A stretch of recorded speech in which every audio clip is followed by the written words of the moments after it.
In this photo right here, the official government photos in the press release, is not the debris that he found in the field. I see my grandfather holding up something that he knew that wasn't what he found.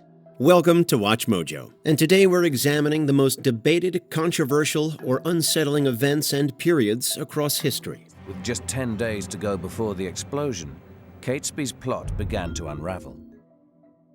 From September 1793 to July 1794, this period represented the French Revolution's most violent phase, characterized by mass executions and political purges. One man would rise to inspire the nation, to cast aside a reluctant king and a hated queen, and a new republic would be born in blood. Authorities, particularly the Committee of Public Safety, justified these actions as necessary to defend the nascent republic against royalist insurgents and foreign invaders. However, many still argue the extent to which these measures reflected genuine security concerns versus power consolidation by leaders like Maximilien Robespierre. The radical Jacobins, believing the young revolution is in danger of being sabotaged by traitors, are steering the revolution with more and more violent means. The scale of executions, estimated between 16 and 40,000 deaths, and the criteria for persecution remain points of contention. Scholars also examine the terror's impact on the revolution's broader goals, questioning whether it ultimately safeguarded or betrayed the pursuit of liberty, equality, and fraternity. What they understood by terror was striking terror into the hearts of the enemies of the Republic, so that they would be either scared straight, as it were, or arrested and disposed of. Its legacy continues to fuel discussions on state power and human rights in times of crisis. Origin of World War I. The precipitating event for World War I was the assassination of Archduke Franz Ferdinand of Austria-Hungary in June 1914. But the war's roots are deeply embedded in the intricate web of alliances, military buildups, imperial ambitions, and nationalist fervor that characterized early 20th century Europe. Before the outbreak of war, continental Europe is fraught with tension.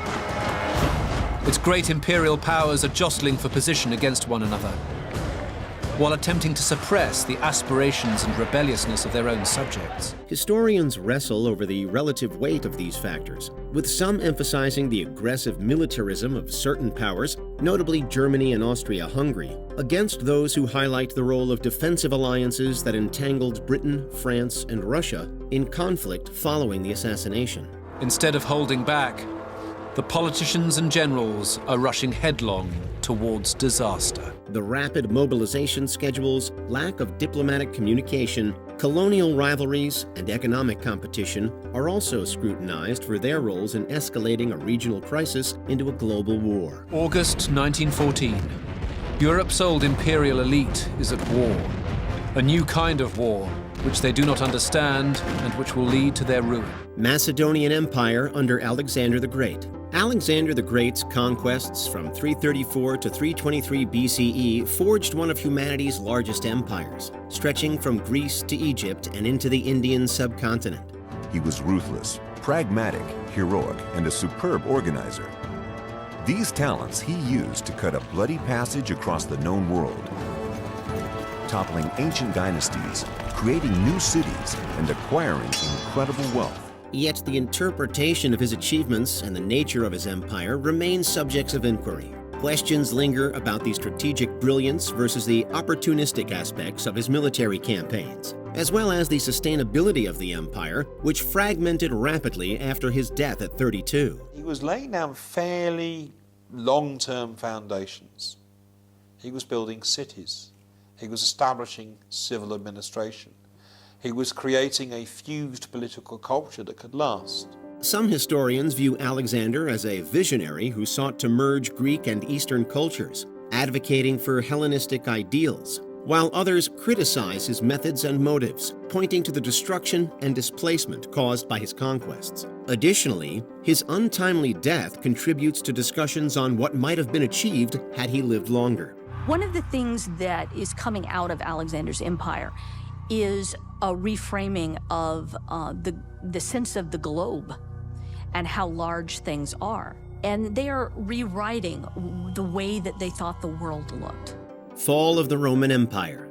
The collapse of the Western Roman Empire is subject to extensive analysis. Academics have proposed numerous causes for the empire's decline, including economic instability, military defeats, and internal corruption. The first signs of the empire being torn apart with its very fabric is the crisis of the 3rd century. You've got revolts, you've got civil war, hyperinflation, and a string of useless emperors. One significant point of contention is the role of external barbarian invasions versus internal decay. Scholars emphasize the impact of the Gothic War and the sackings of Rome, arguing that these external pressures were critical. Rome has been beaten on its home turf, and now many barbarian tribes will start to feel that they can do the same thing. Perception is everything in this, and the Romans are seen to be weak. They're on the way down. Different experts focus on the gradual transformation through economic and social changes within the empire, suggesting a more complex integration of barbarian groups rather than a simple fall. The debate also extends to the influence of Christianity, with arguments about whether it strengthened or weakened the imperial structure. The Universal Empire, instead of fighting the Universal Church, has done a deal with it. From now on, Empire and Church are going to walk side by side. Cuban Missile Crisis. October 1962 stands as the Cold War's closest brush with nuclear confrontation. Many Soviet ships were crossing the Atlantic. That was, very obvious. We were tracking the ships, and it soon became clear that they were not just taking agricultural equipment and food supplies to Cuba, they were taking military equipment. The strategic decision by the Soviet Union to place nuclear missiles in Cuba, just 90 miles from the U.S. coast, prompted a tense 13-day standoff with the United States. My fellow citizens, let no one doubt that this is a difficult and dangerous effort on which we have set out. There's an ongoing debate over motivations behind Soviet leader Nikita Khrushchev's move, whether it was a bold attempt to shift the nuclear balance or a defensive measure in response to U.S. missiles in Turkey and Italy. The resolution of the crisis through secret negotiations leading to the removal of missiles from both Cuba and Turkey is also scrutinized for its impact on subsequent U.S.-Soviet relations and its portrayal as a diplomatic victory for President John F. Kennedy. I think we were very lucky that it was Kennedy, because there's no question in my mind that whether it was Johnson or Nixon or Eisenhower, they would have invaded Cuba.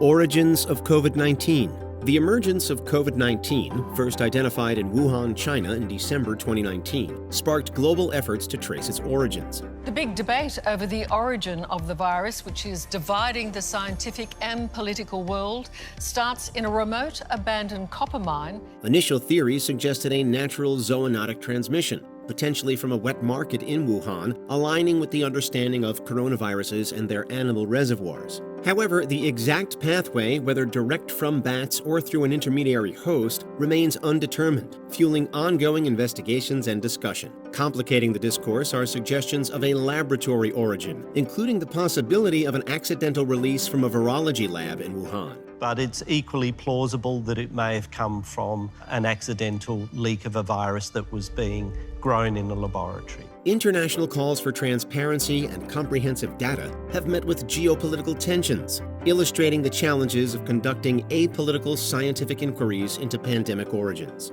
The scientific community remains divided, advocating for further research to conclusively determine the virus's genesis. You've got two competing theories here. You've got what Nikolai's talking about, an accidental leak, or you've got an accidental jump from a bat, an intermediate species, into a human. In both cases, I still actually think it's accidental. Mongol invasions. Genghis Khan and his successors reshaped large portions of the world, from Eastern Europe to Asia. The Mongolian tribes exploded out of the Central Asian steppes with a ferocity never seen before, on a campaign of bloodthirsty conquest that would last for the next 100 years. Some argue the rapid expansion was driven by the need for new grazing lands for their horses, while a different interpretation posits it as an inherent aspect of Mongol political strategy to expand their empire. the Mongolian battlefield tactics and their remarkable courage and resilience have become the stuff of legend. The impact of the Mongols is also contested. They are credited with facilitating trade across the Silk Road and transmitting ideas and technology between the East and West. Yet they are also criticized for the mass destruction and loss of life resulting from their conquests. The legacy of the Mongol Empire is thus viewed through a dual lens, as a period of brutal conquest, but also as a catalyst for cultural exchange and economic integration. The Mongolian army proved themselves to be adaptable, resourceful, astute, and disciplined. Boston Tea Party. On December 16, 1773, the Boston Tea Party became a pivotal act of defiance against British rule over the American colonies. A group of about 60 Bostonians called the Sons of Liberty, wearing Mohawk headdresses and war paint, boarded 3 British East India Company trading ships and dumped 342 chests of tea into the Boston Harbor. The event involved American colonists throwing 342 chests of British tea into the Boston Harbor as a protest against the Tea Act, which granted the British East India Company a monopoly on sales in the colonies. The interpretation of the Boston Tea Party varies. Various academics view it as a principled stand against taxation without representation and an early assertion of American political identity. The phrase, "no taxation without representation," wasn't just a slogan. It was the result of years of unfair treatment by the British Crown. Others argue it was motivated by economic self-interest among local smugglers and merchants threatened by the legislation's implications. Disagreements persist over its symbolism and the extent to which it reflected broader colonial sentiment versus the actions of a radical few. After the destruction of the tea, this kernel of an idea of independence began to percolate in the hearts and minds of the people. That's what the Boston Tea Party did. Gunpowder Plot. Gunpowder, treason, and plot, oh my! November 5th, 1605 marked an assassination attempt against King James I of England and the Parliament by a group of English Catholics led by Robert Catesby, with Guy Fawkes famously associated with the failed attempt. If they had succeeded in doing what they wanted to do, it would have been the bloodiest and most appalling plot in English history. Their aim was to restore a Catholic monarch to the throne by blowing up the House of Lords during the state opening of Parliament. It was the first attempt to blow up the entire British establishment. There remains doubt about the motivations behind the machinations. Examining the extent of religious persecution faced by Catholics under James I's rule, and whether the planners were provoked by government agents, an early example of state-sponsored entrapment. The discovery led to harsher anti-Catholic laws and the annual commemoration of Guy Fawkes Night.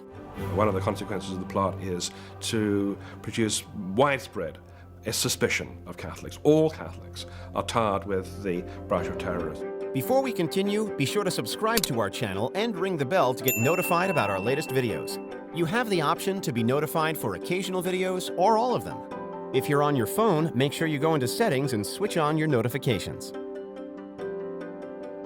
Roswell Incident. In July 1947, this iconic event emerged as the seminal event in UFO lore, following the U.S. military's recovery of debris near Roswell, New Mexico, initially reported as a flying disc. In New Mexico, a 48-year-old rancher named Mac Brazel had made a rather unusual discovery. A large area of wreckage including rubber strips, tin foil, a rather tough paper, and sticks. Subsequent military statements reclassified the debris as a conventional weather balloon, sparking decades of conspiracy theories about alien spacecraft and government cover-ups. Researchers and enthusiasts dissect government documents, eyewitness accounts, and subsequent disclosure about the incident. When the US government finally revealed Mac was right, it was not a weather balloon. It wasn't a Martian spaceship either. While there's an assertion that the recovered material was extraterrestrial, skeptics and historians cite Project Mogul, a classified project using high-altitude balloons to detect Soviet nuclear tests, as a likely explanation. The Roswell debris was part of a different kind of balloon, one used in the top-secret Project Mogul. Essentially an airborne bugging device to listen out for possible Soviet nuclear tests and missile launches. The U.S. government's continued release of reports over the decades has failed to quell speculation, highlighting the enduring fascination surrounding Roswell. Which of these do you find the most open to new context? Let us know in the comments. One is the importance of deliberation. I mean, it is remarkable that the president in these moments of heightened crisis doesn't always act first. He thinks, he listens, he analyzes. Did you enjoy this video? Check out these other clips from WatchMojo and be sure to subscribe and ring the bell to be notified about our latest videos.